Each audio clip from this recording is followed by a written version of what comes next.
Hello friends, welcome back. आज के इस लेक्चर में हम और एक एंटी मॉड्यूल के बारे में सीखेंगे जिसको हम कहते हैं सपोर्ट एंड रेजिस्टेंस ब्रेकआउट। सो क्या है सपोर्ट एंड रेजिस्टेंस ब्रेकआउट, इसको समझ लेते हैं। सबसे पहले मैं आपको ड्राइंग के थ्रू समझाने की कोशिश करता हूँ, उसके बाद हम चार्ट पर भी एग्जांपल देख लेंगे। सो सपोर्ट एंड रेजिस्टेंस ये होता कैसे, बनता कैसे है? ये जो भी फॉर्मेशन है ये ऑलरेडी आपको पता है, फिर भी मैं आपको यहाँ पर दिखा देता हूँ। मान लो कि ये कैंडल है, फर्स्ट कैंडल, और ये फॉर्मेशन हमेशा हमेशा दो कैंडल से ही बनेगा। ओके, ये सेकंड कैंडल है। अब इसमें फॉर्मेशन ऐसा हो रहा है कि ये फर्स्ट कैंडल के लो के नीचे जाकर ऊपर जाकर क्लोज हो जा रहा है। तो ये मैं पहला सपोर्ट का फॉर्मेशन आपको बता रहा हूँ। जब प्राइस नीचे जाकर, इस वाले कैंडल के नीचे जाकर फेल होकर अंदर जाकर क्लोज हो रहा है, इसका मतलब है कि इस वाले कैंडल के लो पर, मतलब फर्स्ट कैंडल के लो पर एक सपोर्ट का फॉर्मेशन हो रहा है। ओके। अब इसमें कलर का बहुत ज़्यादा मायने नहीं रखता है, फिर भी अगर हम कलर की बात करें तो मान लीजिए कि ये जो कैंडल है, फर्स्ट जो कैंडल है ये रेड कैंडल है। ओके, ये रेड कैंडल है। एंड जो सेकंड कैंडल है ये ग्रीन भी हो सकता है, रेड भी हो सकता है, कोई दिक्कत नहीं है। अगर ग्रीन होता है तो स्ट्रेंथ थोड़ा सा ज़्यादा दिखाता है कि प्राइस ऊपर जाकर ग्रीन हो गया है। ओके, और रेड भी होता है तब भी चलेगा, क्योंकि प्राइस इसके लो के नीचे आकर फेल होकर अंदर जाकर क्लोज हो रहा है। इसका मतलब है इसके लो पर एक सपोर्ट का फॉर्मेशन हो रहा है। ये हो गया सपोर्ट। सेम थिंग रेजिस्टेंस कैसे होगा? रेजिस्टेंस का फॉर्मेशन होगा, प्राइस कुछ ऐसे जाएगा। मान लीजिए कि ये ग्रीन कैंडल है, मैं इसको ग्रीन ही कर देता हूँ। ये ग्रीन कैंडल है, एंड उसके बाद जो नेक्स्ट कैंडल है वो ऊपर से रिजेक्ट होकर नीचे आकर क्लोज हो जाएगा कुछ इस तरीके से, जो कि ब्रेक इनसाइड का जो मेथड है वही है। प्राइस यहाँ पर नीचे से रिजेक्ट होकर ऊपर जाकर क्लोज हो रहा है, यहाँ पर ऊपर से रिजेक्ट होकर नीचे आकर क्लोज हो रहा है। अब इस कंडीशन में सेकंड कैंडल अगर रेड होता है तो स्ट्रेंथ थोड़ा सा ज्यादा समझ में आता है। ठीक है, बाकी अगर ओपन अंदर होके बाहर जाके फिर अंदर आकर क्लोज हो रहा है, इसका मतलब है कि या तो सपोर्ट फॉर्म कर रहा है या फिर एक रेजिस्टेंस का फॉर्मेशन हो रहा है फर्स्ट कैंडल के हाई या लो पर। अब इसमें होगा क्या, इसका जो सपोर्ट है, इसका जो सपोर्ट है, अगर नेक्स्ट कैंडल ये सपोर्ट को ब्रेक कर देता है तो फिर इसी सपोर्ट को हम ट्रेड कर सकते हैं सेल के लिए। ओके, अब इसमें कंफर्मेशन कैसे आएगा? देखिए, जब ब्रेकडाउन होगा, ब्रेकडाउन के बाद हमें हमेशा वेट करना है एक लोअर लो फॉर्मेशन का। अब लोअर लो फॉर्मेशन का वेट करना है। लोअर लो में ऐसा नहीं कि क्लोज होना जरूरी है, मतलब नहीं है क्लोज हो ना हो, लेकिन लोअर लो बनना चाहिए।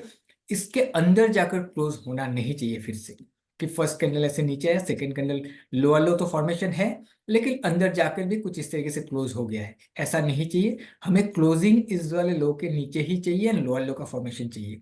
अगर ऐसा होता है तो हम यहाँ पर हमारा शॉर्ट साइड का एक एंट्री बना सकते हैं। स्टॉप लॉस जो भी स्विंग हाई होगा, स्विंग हाई पर हमारा स्टॉप लॉस होगा। वैसे इस वाले कैंडल के ऊपर भी स्टॉप लॉस चल जाता है। अगर इसको गिरना है तो इसको, इसका जो भी हाई है, हाई ब्रीच होना नहीं चाहिए, क्योंकि सपोर्ट ब्रेक हो चुका है। अब इस कैंडल के हाई पर रेजिस्टेंस है तो ये ब्रेक होना नहीं चाहिए। बट फिर भी हम सेफ्टी के लिए हम स्विंग हाई या स्विंग लो को ही कंसिडर करते हैं। ओके, अगर हमें दिखता है कि ठीक है, फेवरेबल है स्टॉप लॉस पॉइंट से लेकर एंट्री का पॉइंट। एंड रेजिस्टेंस फॉर्मेशन में ठीक इसका उल्टा होगा, कि प्राइस ऐसे करके बाहर निकल जाएगा। जब बाहर निकलेगा डेफिनेटली ये ग्रीन कैंडल ही होगा, ब्रेकडाउन होगा तो डेफिनेटली एक रेड कैंडल ही होगा, राइट। और उसके बाद एक हायर हाई का फॉर्मेशन यहाँ पर होना चाहिए। जब ऐसा होगा तो इसी वाले कैंडल हाई पर हम एंट्री कर सकते हैं। स्विंग लो के नीचे, नियरेस्ट स्विंग लो के नीचे हमारा स्टॉप लॉस प्लेस करके चलेंगे। सेम थिंग इसके नीचे भी हम रख सकते हैं, लेकिन थोड़ा सा रिस्की हो सकता है, तो हम सेफ्टी के लिए स्विंग लो को ही कंसीडर करके वहां पर स्टॉप लॉस लगाने की कोशिश करते हैं।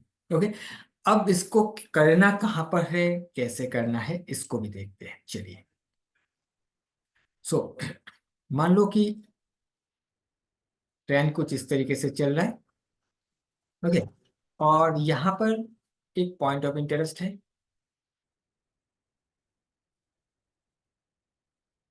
यहाँ पर आपका पीओआई है, और आपको पता है कि प्राइस अभी यहाँ पर आने के बाद ऐसे जाना चाहिए। अब यहाँ पर ट्रेड करोगे, अब यहाँ पर डायरेक्टली भी ट्रेड कर सकते हो। अगर आपको इस वाले लेवल को हिट करके कोई कंफर्मेशन चाहिए तो आप इस वाले अभी जो आपको बताया गया है इस फॉर्मेशन का वेट कर सकते हो। वो कैसे होगा कि प्राइस जब नीचे आएगा, यहाँ से प्राइस से नीचे आएगा, नीचे आने के बाद इस जगह पर मैं अभी आपको कलर के साथ ड्रॉ करके दिखाता हूँ। मान लो कि यहाँ पर जब नीचे आएगा डेफिनेटली एक रेड कैंडल बनेगा।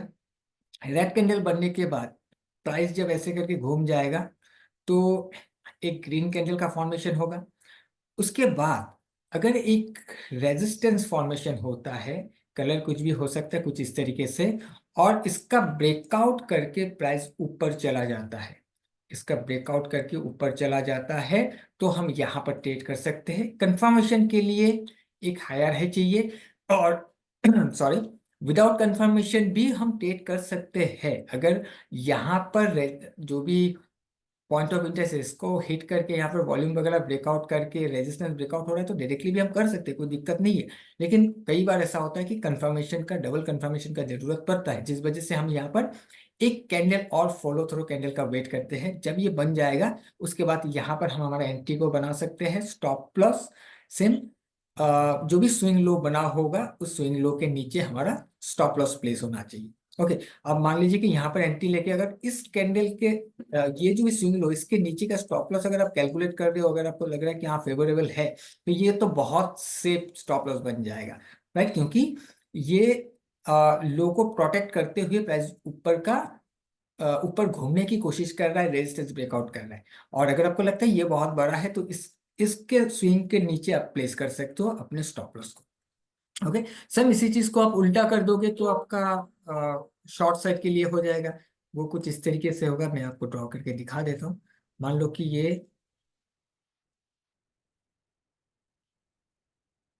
सॉरी, कुछ इस तरीके से प्राइस आया,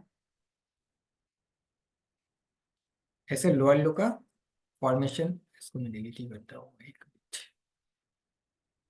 ऐसे लोअर लो का फॉर्मेशन हुआ है एंड यहाँ पर आपका एक पॉइंट ऑफ इंटरेस्ट है और प्राइस यहाँ पर ऊपर गया। इसको जैसे हिट किया, हिट करते ही यहाँ पर आपको दिखेगा, मान लो कि यहाँ पर जब हिट करेगा मैक्सिमम केस में एक ग्रीन कैंडल ही बनेगा। उसके बाद प्राइस नीचे घूम गया, लोअर लो फॉर्मेशन की कुछ इस तरीके से नीचे गया, और नेक्स्ट प्राइस में अगर आपको दिखता है कुछ इस तरीके से इसके नीचे से रिजेक्ट होकर ऊपर जाकर क्लोज हो रहा है, और उसके बाद प्राइस ऊपर जाने के बजाय इस सपोर्ट को ब्रेक करके नीचे आ जा रहा है, तो हम इसी को ही ट्रेड कर सकते हैं, इसी लो को ट्रेड कर सकते हैं। कंफर्मेशन का वेट करना है, एक फॉलो थ्रू कैंडल चाहिए स्विंग का स्टॉप लॉस लेते हुए।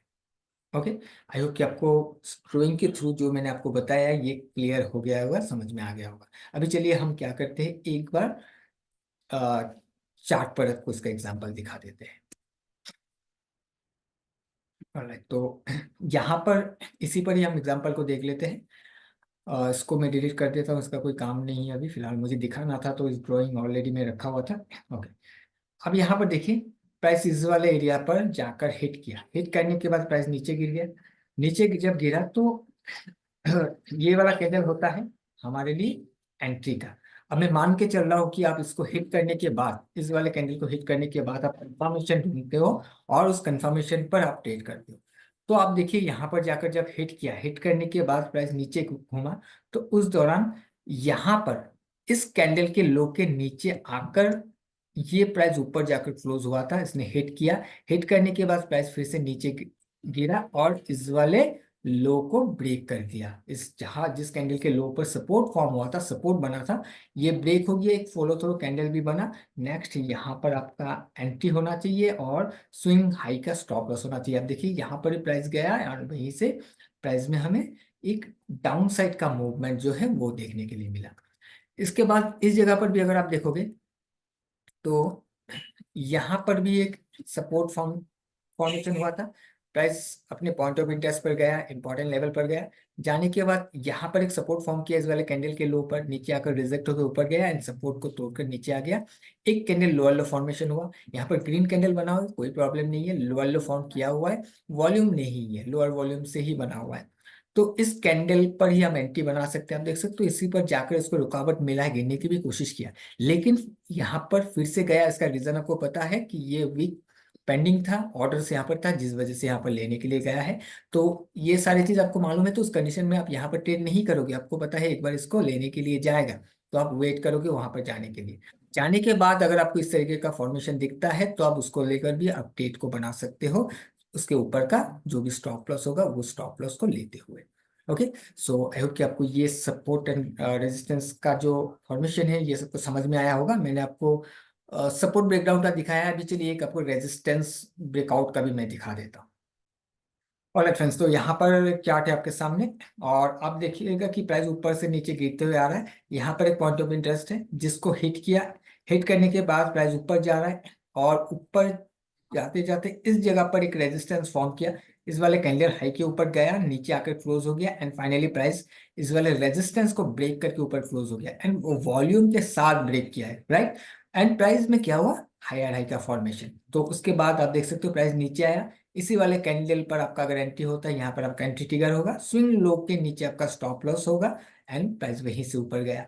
और साथ ही अगर आप देखोगे तो ये देखिए प्राइस कितना नीचे आया, लेकिन इस कैंडल का, जिस कैंडल पर रेजिस्टेंस बना था जिसके हाई पर, इसका लो टच ही नहीं हुआ, लगभग इसके सामने आया हुआ है, घूम गया, फिर से एक बार आया इसके सामने आया हुआ, घूम गया और वहीं से ऊपर चला गया, स्टॉप लॉस हिट ही नहीं हुआ क्योंकि ऑलरेडी सपोर्ट नीचे बन चुका था, ऊपर रेजिस्टेंस को ब्रेकआउट हो चुका था, सपोर्ट अभी विजिट होना नहीं चाहिए, राइट। तो विजिट हुआ नहीं है, फिर भी हम सेफ्टी के लिए हम स्टॉप लॉस को अगर लो सामने है तो हम वहीं पर रखने की कोशिश करते हैं। और बाकी आप एक चीज साथ में देख लीजिएगा, अगर आप सेम कैंडल को, अगर आपको लगता है स्टॉप लॉस काफी बड़ा हो रहा है स्विंग लो के नीचे, तो सेम कैंडल को अगर यूज करना चाहते हो तो एक चीज देख लीजिएगा कि क्या पीछे उस कैंडल ने स्विप किया हुआ है क्या, जो कि यहाँ पर स्विप किया हुआ है, ठीक है। अगर स्वीप किया हुआ है तो ये आप इसके नीचे भी रख सकते हो, अगर इसने स्वीप नहीं किया हुआ है तो आप उसके पीछे थोड़ा जाकर देखोगे कि कौन सा कैंडल ने स्वीप किया हुआ है। मान लो कि नेक्स्ट कैंडल जो है ये वाला कैंडल ने स्वीप किया हुआ है, तो आप इस कैंडल के नीचे रख दोगे।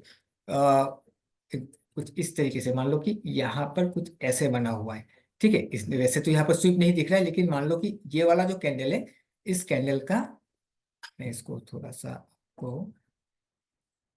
कुछ इस तरीके से दिखा देता हूँ। मान लो कि ऐसे है, ये मैंने मिटा दिया है, ओके, मैंने यहाँ पर मिटा दिया है इसको। तो यहाँ पर अभी आपको दिखेगा कि इसके लो को स्विप किया हुआ है, अरे ये तो कलर चेंज करना पड़ेगा, ओके, इसके लो को स्विप किया हुआ है, ठीक है। अगर इसको लो के स्विप किया हुआ है तो फिर आप इस कैंडल के लो पर रख सकते हो। मान लो कि ये जो लो है काफी नीचे है, तो इतना बड़ा स्विंग लो के नीचे आप स्टॉप लॉस लेना नहीं चाह रहे हो, तो यहाँ पर स्विप नहीं किया है इस वाले कैंडल जहां पर रेजिस्टेंस बना था, तो पिछला कैंडल को देखोगे स्विप किया हुआ है तो उसके नीचे आप रख सकते हो stop loss. Okay, so I think आपको ये जो फॉर्मेशन है ये समझ में आया होगा कि कैसे आप इस फॉर्मेशन के साथ भी ट्रेड कर सकते हो सपोर्ट एंड रेजिस्टेंस ब्रेकआउट पर। लेकिन ध्यान रखिएगा, रैंडमली कहीं पर से इसको उठाने की कोशिश मत कीजिएगा, क्योंकि सपोर्ट एंड रेजिस्टेंस हर एक जगह पर बनेगा, हर एक जगह पर ब्रेकआउट ब्रेकडाउन देखने के लिए मिलेगा। उससे आपको ये डिसाइड नहीं होता है कि प्राइस आपके डायरेक्शन में चला जाएगा, थोड़ा बहुत ऊपर जाके फिर गिर सकता है या फिर थोड़ा बहुत नीचे आके फिर से चढ़ सकता है। ये आपको किसी ना किसी इंपॉर्टेंट लेवल पर ही मिलना चाहिए, किसी ना किसी डिमांड पर मिलना चाहिए ताकि आप बाई कर सको, या फिर किसी ना किसी सप्लाई पर मिलना चाहिए ताकि आप सेल कर सको। ओके, आई होप क्लियर हो गया होगा। अभी टाइम है आपका, आप इसको प्रैक्टिस कीजिए, पीछे जाइए, बैक टेस्ट कीजिए और day to day regular basis पर लाइव मार्केट में भी इसको प्रैक्टिस करते जाइए। जब भी आपको दिखता है तब जाकर एक ट्रेड बनाने की कोशिश कीजिए, जैसे कि मैंने बताया, चाहे तो आप पेपर ट्रेड कर सकते हो या फिर मिनिमम से मिनिमम लॉट के साथ आप ट्रेड कर सकते हो, जिससे कि जो पेपर ट्रेड करने से थोड़ा सा क्या होता है, देखिए जो इमोशन है वो कंट्रोल नहीं होता। आप इमोशनली ट्रेड करते हो, मतलब इमोशनलेस ट्रेड करते हो, आपको पता है कि कुछ तो जाने आने वाला नहीं है, पेपर ट्रेड ही है।